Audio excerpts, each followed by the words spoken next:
सर्वात आधीचं स्वागत आहे तुमचं माझ्या चॅनलवर किचन लॅबमध्ये। आज मी बनवते खूप छान टेस्टी पण साधी आणि सोपी पद्धत वापरून। त्याच्यासाठी मी एक बटाटा बॉईल घेतलेला आहे, त्याला व्यवस्थित किसून घेते। किसण्याचं कारण मी हेच आहे की त्याच्या गाठी पकडल्या जात नाही, तो प्लेन किसल्या जातो। जर तुम्ही हाताने तोडाल तर त्याच्यामध्ये गाठी राहून जातात। तसंच मी आता 4 चमचे त्याच्यामध्ये बेसन टाकलं, 2 चमचे तांदूळाचं पीठ टाकलं, हिरवी मिरची, कढीपत्ता, लसूण आणि जिरे याची सर्व पेस्ट करून त्याच्यामध्ये टाकलेली आहे। आता मी याच्यामध्ये थोडे चिली फ्लेक्स ॲड करते, नसेल तर काही हरकत नाही, तुम्ही राहू देऊ शकता बघा।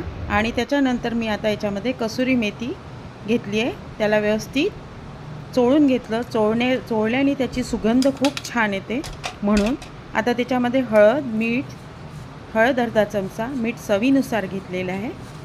तसंच तिखट नाही वापरलेलं आहे, कारण हिरव्या मिरच्या मी भयानक तिखट आहे म्हणून त्या वापरल्या। आता मी गव्हाचं पीठ जसजसं बसेल, एक बाउल घेऊन घेतलेलं आहे, पण जसजसं बसेल तसतसं मी त्याच्यामध्ये टाकते बघा। जितकं बसेल तितकं व्यवस्थित मळते। आता त्याच्यामध्ये खास वस्तू ही वापरली आहे मी, दुधाची साय। दुधाची साय का वापरायची असते, कारण त्याने पापुद्रा अगदी सॉफ्ट आणि छान होतो परोठ्याचा, म्हणून।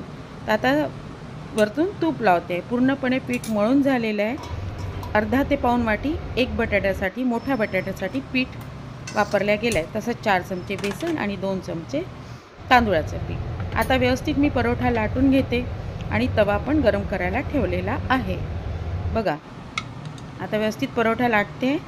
परोठ्याच्या कडेला थोडंसं तुम्हाला हे वाटेल तुटल्यासारखं, पण ते तुटलेलं नाही, त्याला साईडनी व्यवस्थित हे करून घेते। आधी मी त्याला तूप लावून घेते। तूप आणि परोठा खूप टेस्टी लागतो, नसल्यास तुम्ही तेल वापरू शकता, काही प्रश्न नाही। आता व्यवस्थित मी असा परोठा फोल्ड करून घेतला आणि त्याच्या कडा व्यवस्थित अशा फोल्ड करून घेते। त्याच्या कारणाने तुमचे एक एक असे पापुद्रे वेगळे होतात परोठ्याचे बघा। आता मी लाटायला घेते। आता व्यवस्थित परोठा लाटून घेते, कडा अशा दाबून घेते आणि पूर्णपणे परोठा लाटला झाला की शेकायला घेते। तवा गरम झालेला आहे ऑलरेडी। आता मी परोठा शेकायला घेत आहे बघा। तव्यावर टाकला, त्याला एका साईडनी व्यवस्थित खरपूस होऊ देते।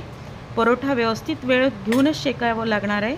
मी याच्यामध्ये व्हिडिओ मोठा नाही हो, म्हणून मी अशा पद्धतीने पटापट दाखवते, पण परोठ्याला पूर्णपणे शेकल्या जाऊ द्या। हा इतका टेस्टी, आणि हो, अर्धा चमचा ओवासुद्धा वापरलेला आहे, तुम्ही तीळ पण टाकू शकता। आता बघा व्यवस्थित मळलेलं पीठ आहे, त्याचे मी वेगवेगळे गोळे करून घेते आणि तसे परोठे लाटायला घेते। किती छान परोठा, कलर पण छान आहे आणि सीमवर होतं आहे। होऊ द्या, एका साईडनी खरपूस झाला की दुसऱ्या साईडनी परतून त्याला हे होऊ द्या, आणि गुलाबी सर झाला की समजायचं की परोठा झालेला आहे बघा। किती छान झालेला आहे ना, कलर पण तितकाच छान आहे आणि खायला पण तितका टेस्टी आहे। तुम्ही सकाळच्या नाश्त्यामध्ये जर तुम्हाला सारण भरून नाही करायचं आहे तर असा परोठा खूप सोपा आणि साधा आणि टेस्टी, हेल्दी पण आहे। तुम्ही बनवा आणि मला नक्की सांगा की तुम्हाला ही रेसिपी कशी वाटली। भेटूया पुन्हा अशाच नवीन व्हिडिओसोबत। Thank you so much.